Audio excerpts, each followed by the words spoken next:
Terima kasih saudara Anda masih setia bersama kami di Sapa Indonesia Pagi. Saya Valentina Sitorus bersama Anda. Saudara, beberapa pekan ini kasus dugaan hepatitis akut pada anak yang hingga kini belum diketahui penyebabnya masih menjadi perhatian masyarakat. Selama ini kita mengenal hanya ada 5 jenis hepatitis, yakni hepatitis A, B, C, D, dan E. Di Indonesia sendiri, hepatitis jenis A, B, dan C masih menjadi endemis. Bahkan untuk hepatitis B, Indonesia menjadi negara dengan endemitas tertinggi kedua di Asia Tenggara berdasarkan riset kesehatan dasar Kementerian Kesehatan tahun 2013. Dan pagi ini, Sehat di Tengah Pandemi akan fokus membahas lebih dalam mengenai penyakit hepatitis daripada 5 jenis penyakit hepatitis dan cara pencegahan dan pengobatannya. Sudah hadir bersama kami melalui sambungan daring Dr. Irsan Hasan selaku dokter spesialis penyakit dalam konsultan gastroenterohepatologi. Dan Anda, saudara, bisa juga menyampaikan pertanyaan ke akun Instagram @sapaindonesia_kompas.tv sehari sebelumnya untuk kemudian ditanyakan kepada dokter yang akan kami hadirkan di sini setiap paginya. Nah, selamat pagi, dokter. Salam sehat selalu, dok. Selamat pagi, Mbak Valen. Salam sehat juga. Iya, dokter, ini kan sebenarnya sudah ada pemirsa Sapa Indonesia Pagi yang tanya nih mengenai bagaimana terutama pengobatannya. Tapi sebelumnya kalau misalnya kita berbicara mengenai hepatitis, terutama yang saat ini menjadi sorotan masyarakat, boleh diberi informasi dulu kepada kami semua, dokter. Sebenarnya perbedaan daripada hepatitis, penyebabnya itu seperti apa? Mungkin bisa, silahkan dokter. Baik, terima kasih. Saya coba singkat, mudah-mudahan bisa jelas. Hepatitis itu asal katanya dari hepar dan itis. Hepar itu hati, itis itu radang. Jadi hepatitis itu artinya peradangan di hati. Jadi hepatitis bukan hanya A, B, C, D, E. Setiap peradangan hati disebut sebagai hepatitis.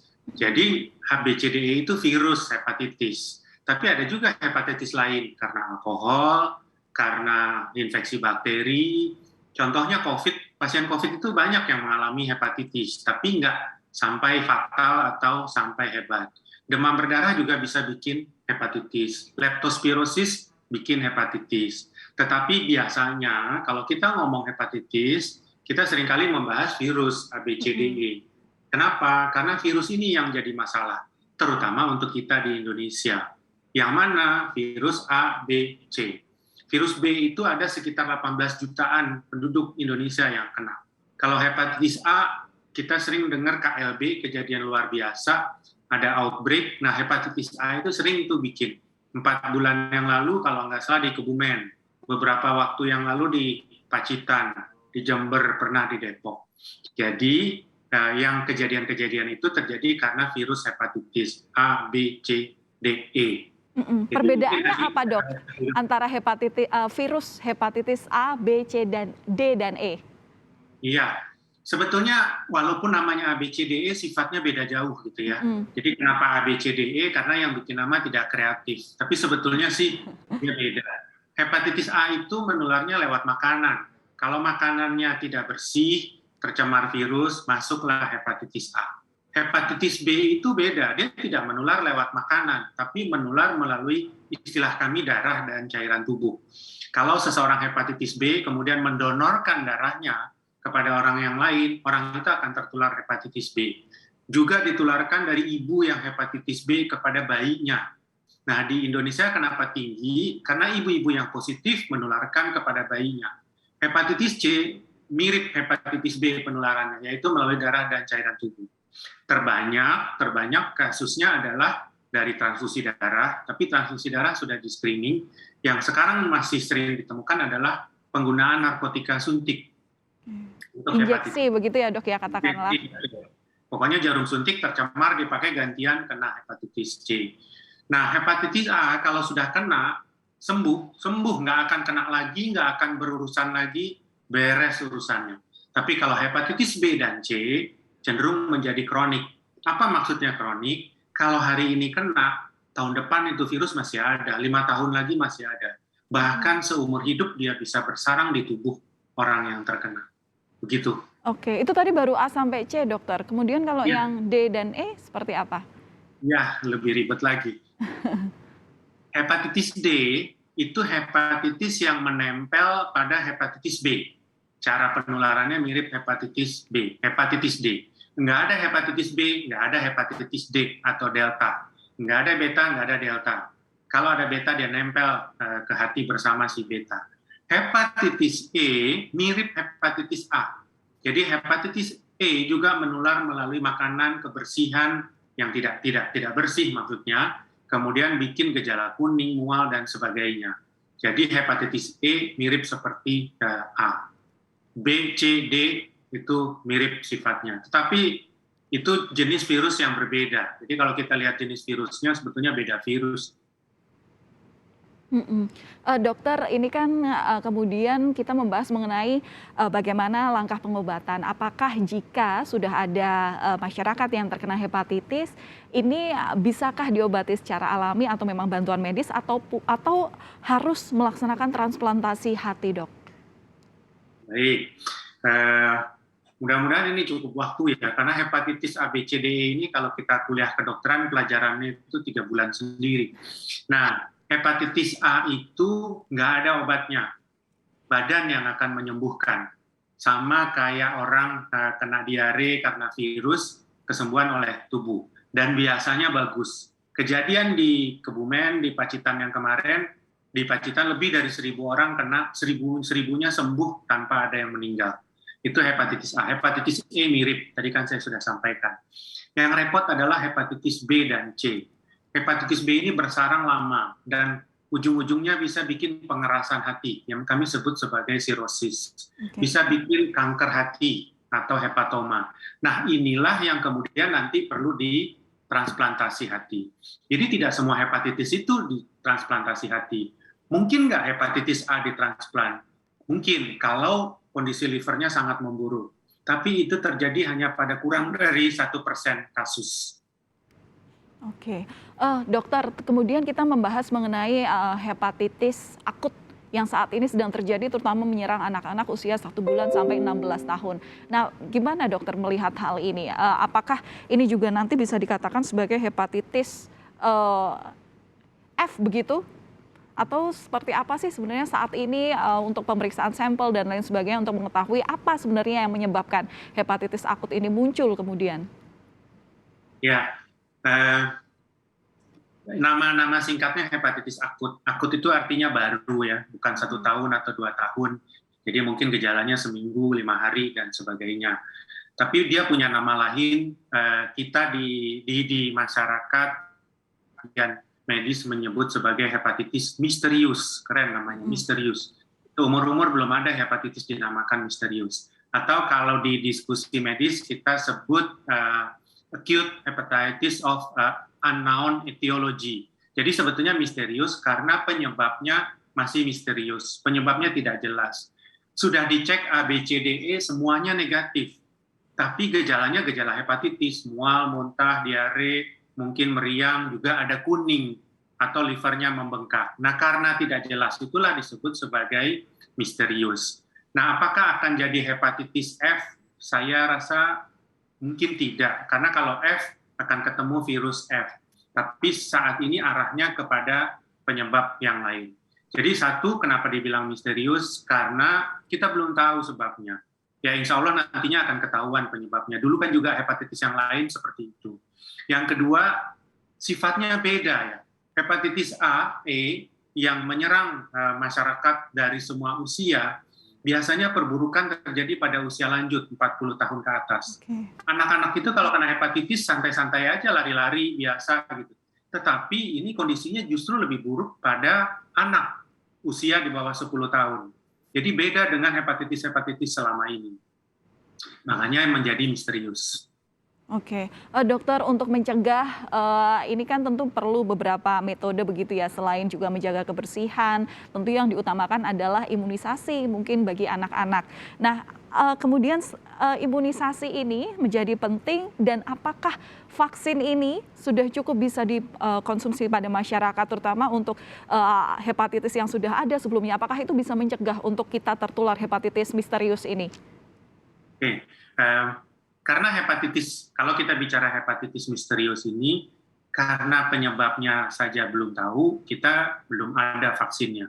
Ketemu dulu penyebabnya, baru nanti vaksinnya dibuat. Itu satu. Vaksinasi yang ada saat ini adalah vaksinasi untuk hepatitis virus A dan B. C, D, E tidak ada vaksinnya. Oke. Vaksin untuk B itu wajib diberikan pada setiap anak Indonesia, karena Indonesia wilayah yang endemis hepatitis B.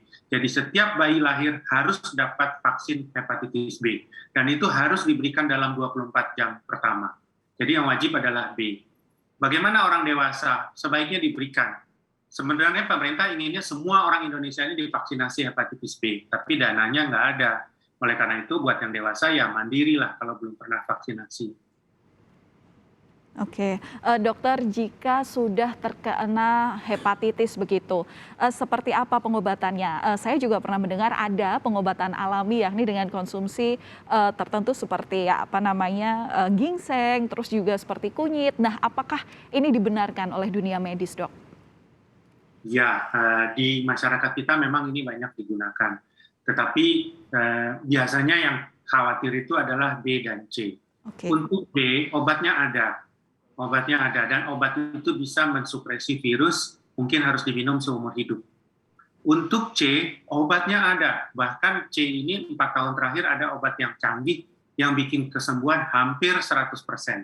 Jadi nomor satu tentunya minum obat tersebut, bukan meminum tadi suplemen herbal. Jadi kapan saya minum suplemen herbal itu? Itu hanya sebagai tambahan. Apakah kunyit, temulawak yang mengandung kurkumin itu bermanfaat? Dari penelitiannya memang bermanfaat untuk memperbaiki fungsi hati, tapi belum ada bukti bahwa dia bisa menghilangkan virus. Jadi sebagai suplemen untuk menjaga fungsi hati, silahkan, boleh diminum. Tapi jangan mengharapkan suplemen ini untuk menghilangkan virus secara total. Oke, baik. Dokter, Itu, siap. Dokter, ini sudah ada netizen yang bertanya melalui Instagram Sapa Indonesia Pagi sebelumnya. Mungkin akan saya bacakan ya, dokter ya. Ini dari @erika_aprla. Selamat pagi, dokter. Saya mau tanya, apakah tes GOT dan GPT bisa mendeteksi hepatitis C atau tidak, dok? Atau hanya untuk hepatitis B saja? Terima kasih. Silahkan, dokter, dijawab langsung. Baik, terima kasih. Pertanyaan bagus. Sekarang kita masuk lebih medis lagi, SGOT dan SGPT. SGOT dan SGPT itu adalah tes kerusakan liver. Normal, angka normalnya biasanya di bawah 37 atau di bawah 40. Kalau dia naik, berarti ada kerusakan di hati. Kerusakan itu bisa macam-macam, bisa hepatitis B, bisa hepatitis C, bisa alkohol, dan lain-lain. Jadi bukan untuk mendeteksi hepatitis B atau C, tapi mendeteksi adanya kerusakan. Kalau dia naik, kita harus lanjut pada tahap berikutnya, nyari penyebabnya. Pemeriksaan hepatitis B, contohnya periksa HbSAg. Pemeriksaan hepatitis C, periksa namanya anti-HCV. Jadi jawaban singkatnya, SGOT-SGPT bukan untuk mendeteksi virus, tapi untuk melihat apakah ada kerusakan atau tidak. Contohnya pada hepatitis misterius itu, mayoritas mengalami peningkatan SGPT di atas 500, bahkan sampai ribuan. Oke, baik. Selanjutnya, dokter, ini masih banyak juga istilah medis. Mungkin nanti jika saya salah bisa dikoreksi ya, dokter ya. Dari @fris.imazudin. Pagi, dokter, saya pria berumur 23 tahun. Hasil cek medical saya menunjukkan HbSAg reaktif, HbEAg non-reaktif, anti-HbE non-reaktif, GOT 19U_LGPT 11, untuk kemudian fibroscan metafir F0 dalam kurung 3,3 kPa. Apakah saya terkena HBV kronis atau akut, dok? Dan jikalau kronis, apakah bisa sembuh dengan hasil HbSAg negatif? Baik, terima kasih. Jadi inilah kasus yang seringkali kami hadapi kalau di klinik dengan hepatitis B. Pertanyaannya, apakah ini hepatitis B, C? Jawabannya, Bapak terkena hepatitis B. Apakah kasus ini kronik? Kelihatannya kronik. Dari mana tahunya kronik? Karena SGPT-nya normal. Angka SGOT-SGPT-nya kan tadi di bawah 30-an, jadi itu normal. Apakah bisa sembuh? Kalau jawabannya menjawab bisa, jawabannya bisa. Tapi kecil, sangat kecil kemungkinan sembuh. Apakah saya perlu diberi obat? Jawaban singkatnya, tidak perlu. Loh, kok tidak perlu? Kan saya sakit hepatitis. Di kami ada SOP-nya, ada aturannya siapa yang dikasih obat. Orang dengan hepatitis B, SGOT, SGPT normal, fibroscan 3, tadi angkanya 3 itu normal, di bawah 6 itu normal. Biasanya kita berikan kalau di atas 8. Jadi pada Bapak ini kita tidak berikan obat dulu. Loh, berarti virusnya ada terus dong? Iya, tapi virusnya belum merusak. Jadi kalau belum merusak, biasanya kita tidak berikan obat dulu. Demikian. Oke, berarti treatment apa dok yang dilakukan? Satu, pola hidup sehat. Oke. Cukup istirahat, makan sehat. Boleh nggak pakai herbal tadi? Silakan. Boleh, tapi jangan berharap virusnya hilang. Lalu pemantauan berkala. Pasien dengan hepatitis kronik seperti ini harus rutin datang ke dokter. Nanti dokternya akan bikin panduan. Bapak datangnya tiap 3 bulan ya, Bapak datangnya tiap 6 bulan ya. Mau ngapain? Dicek SGPT-nya. Kalau suatu hari SGPT-nya naik, karena mungkin nih suatu hari naik, baru obatnya masuk. Diperiksa USG-nya. Tapi yang jelas adalah kontrol berkala. Rata-rata sih 6 bulan sekali. Oke, kontrol berkala minimal 6 bulan sekali. Baik, selanjutnya dokter dari @HKSBL. Selamat pagi dokter, mau tanya, saya positif hepatitis B atau HBV begitu ya, dan sudah USG, abdomen dan cek darah. SGOT SGPT saya bulan ini baik dan hasil USG abdomen hasilnya hepatomegali. HbEAg saya reaktif dan tinggi. Jadi bagaimana pengobatannya? Silahkan dokter. Terima kasih. Ini mirip dengan Bapak tadi, cuma bedanya di HbAg. Nah, kalau HbAg positif, kemungkinan SGPT-nya akan meningkat suatu hari lebih tinggi. Jadi kadang-kadang kontrolnya kita minta lebih cepat, misalnya per 3 bulan, SGOT, SGPT-nya. Yang kurang adalah, kalau tadi Pak Fris ya, mencantumkan fibroscan. Anjuran saya periksa fibroscan. Di rumah sakit besar biasanya sudah ada fibroscan. Kalau SGPT normal, lalu fibroscan-nya tinggi, obat masuk. Tapi untuk Bapak Haika tadi kalau nggak salah, saat ini belum indikasi untuk masuk pengobatan. Apakah saya sakit hepatitis? Iya. Apakah ini kronik? Kelihatannya kronik. Apakah harus kontrol berkala? Iya. Mungkin sekitar tiap 3-6 bulan. Dokter, satu lagi pertanyaan. Jadi tips apa yang pantas untuk dilakukan oleh masyarakat saat ini untuk meminimalisir terkena penyakit hepatitis ataupun juga tertular penyakit hepatitis terhadap mereka yang sudah positif terkena hepatitis? Oke, mungkin saya bahas hepatitis A, B, C, D, E ya. Kalau A dan E, tentunya itu personal hygiene, sanitasi, kebersihan, karena itu terkait dengan makanan yang tercemar. Seringkali itu kejadiannya makanan yang tidak dipanasi atau tidak dimasak, lalap, sayur, dan sebagainya. Karena cemarannya itu dari air seringkali. Hepatitis B dan C berbeda. Untuk hepatitis B, seringkali di Indonesia ini 80% lebih penularan dari ibu. Makanya anjurannya adalah setiap ibu hamil harus cek KBSAG-nya. Dan nanti ada treatment khusus supaya bayinya tidak tertular. Lalu bagaimana kalau saya tidak hepatitis B, ya saya kan udah dewasa misalnya, yang harus dilakukan adalah vaksinasi, anjurannya vaksinasi. Vaksinasi itu kalau sudah terbentuk antibodi, hampir 100% protektif, tidak akan terkena lagi hepatitis B. Bagaimana kalau hepatitis C? Nggak ada vaksinasinya.